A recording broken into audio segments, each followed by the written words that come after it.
Σαν σήμερα. 3 Δεκεμβρίου του 311 μετά Χριστόν. Πεθαίνει ο Διοκλητιανός, ο μοναδικός Ρωμαίος αυτοκράτορας που παραιτήθηκε οικειοθελώς από τον θρόνο του. Ο Διοκλητιανός γεννήθηκε με το όνομα Διοκλής στην περιοχή της σημερινής Κροατίας το 244 μετά Χριστόν. Ακολούθησε στρατιωτική καριέρα και στα τέλη της δεκαετίας του 270 ανέλαβε διοικητής των στρατιωτικών δυνάμεων του Κάτω Δούναβη, ενώ το 283 διορίστηκε διοικητής του Ρωμαϊκού Ιππικού, συμμετέχοντας στην εκστρατεία εναντίον της Περσίας. Την ίδια χρονιά ο αυτοκράτορας Μάρκος Αβρίλιος Κιάρος πέθανε.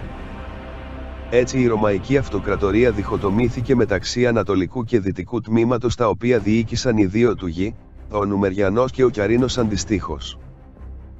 Λίγους μήνες αργότερα ο Νουμεριανός πέθανε και το στράτευμα ανακήρυξε τον Διοκλή αυτοκράτορα του Ανατολικού τμήματος.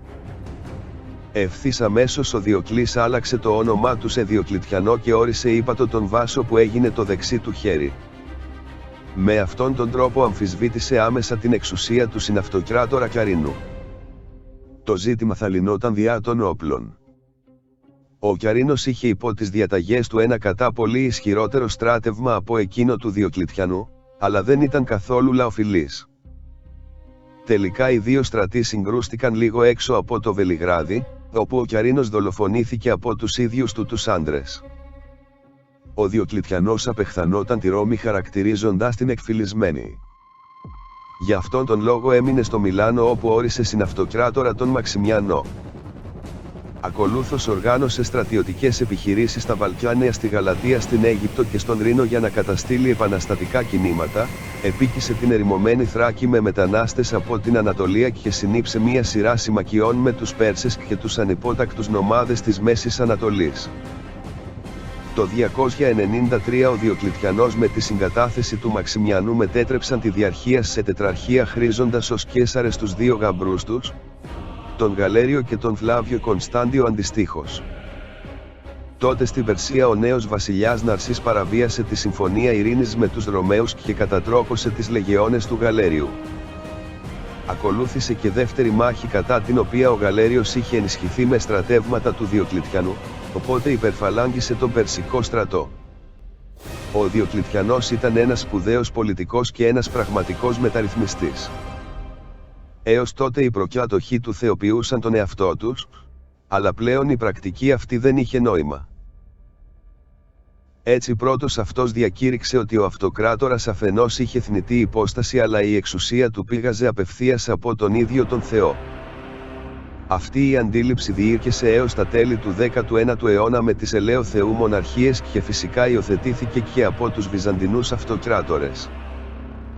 Ο Διοκλητιανός τόνισε αυτή τη σχέση της επίγειας εξουσίας με το υπερφυσικό, καθιερώνοντας ένα φανταχτερό τελετουργικό στις δημόσιες εμφανίσεις του, στο πλαίσιο του οποίου εντάχθηκε και η χρήση του υφάσματος της πορφύρας ως αποκλειστικά αυτοκρατορικό ένδυμα. Οι μεταρρυθμίσεις του αποσκοπούσαν στην αποτροπή ξεσπάσματος εξεγέρσεων, στην επαρκέστερη διοίκηση των επαρχιών, στην αναδιάρθρωση του δικαστικού σώματος και στην καταπολέμηση του πληθωρισμού. Μερικές μόνο από τις πιο εμβληματικές παρακαταθήκες του ήταν η θεσμική θεμελίωση της έννοιας της επαγγελματικής συντεχνίας, η αναλογική φορολόγηση βάσει της περιουσίας, η ρύθμιση των δανείων των υπερχρεωμένων ιδιωτών και η προσπάθεια επίλυσης του ζητήματος του κατακερματισμού της γης από τους μικροϊδιοκτήτες. Το 300 μετά Χριστόν ο Διοκλητιανός ζήτησε από τους μάντις του να προβλέψουν το μέλλον του, αλλά εκείνοι δεν το κατάφεραν, αποδίδοντας την αδυναμία τους στη δυσαρέσκεια των θεών, που οφειλόταν στην ευρεία διάδοση των νέων θρησκειών. Έτσι ο Διοκλητιανός εξαπέλυσε τον πρώτο του διωγμό, διατάσσοντας την εξολόθρευση των μανιχαϊστών, δηλαδή των οπαδών μιας θρησκείας που ήταν αμάλγαμα του χριστιανισμού, του ζωροαστρισμού και του βουδισμού. 2 χρόνια αργότερα ήρθε η σειρά των χριστιανών, που οι διώξεις εναντίον τους έλαβαν ακόμα πιο σκληρή μορφή κατόπιν των παροτρύνσεων του Γαλέριου. Την περίοδο εκείνη τα ανάκτορα του Διοκλητιανού στην Οικομίδια πυρπολήθηκαν 2 φορές, γεγονός για το οποίο κατηγορήθηκαν αβάσιμα οι χριστιανοί. Το αποτέλεσμα ήταν οι διωγμοί να ενταθούν και ο Διοκλητιανός να εγκαταλείψει την Οικομίδια, κηρύσσοντας την ανασφαλή πόλη. Το φθινόπωρο του 304 μετά Χριστόν ο Διοκλητιανός ασθένησε και αναγκάστηκε να επιστρέψει στην Νικομίδια. Όλο τον επόμενο χειμώνα δεν έκανε καμία δημόσια εμφάνιση με αποτέλεσμα να διαδοθεί η φήμη ότι ήταν νεκρός.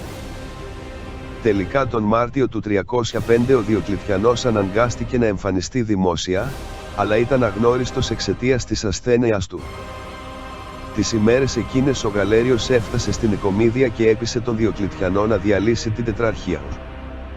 Εκείνος συμφώνησε και αφού συγκέντρωσε τον λαό στο σημείο που είχε ανακηρυχθεί αυτοκράτορας, ανακοίνωσε την παραίτησή του με βουρκωμένα μάτια. Με αυτόν τον τρόπο ο Διοκλητιανός κατέστη ο πρώτος και ο μοναδικός αυτοκράτορας που παραιτήθηκε οικειοθελώς από τον τίτλο του. Παρομοίως παραιτήθηκε και ο Μαξιμιανός, αλλά αυτό συνέβη χωρίς τη θέληση του και κατόπιν ισχυρών πιέσεων από τον Γαλέριο.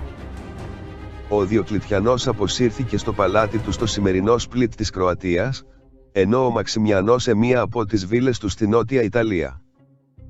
Το 306 ο Κωνσταντιος πέθανε στο Γιόρκ της Μεγάλης Βρετανίας, ορίζοντας ως διάδοχό του τον γιο του, τον Κωνσταντίνο τον Μεγάλο. Ο Μαξιμιανός προσπάθησε ανεπιτυχώς 2 φορές να επανέλθει στην εξουσία, ώσπου τελικά αυτοκτόνησε το 310.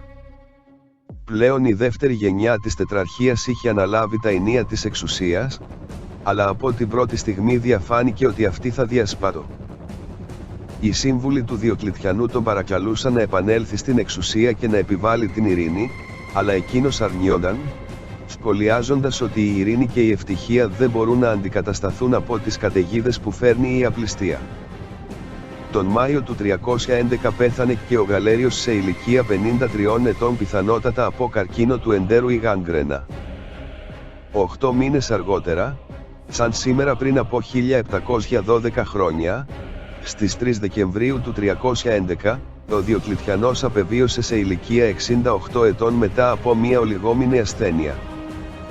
Η φήμη και το έργο του αποκαθιλώθηκαν από τους πρώτους χριστιανούς αυτοκράτορες και τους πατριάρχες, οι οποίοι τον ταύτισαν με το απόλυτο κακό.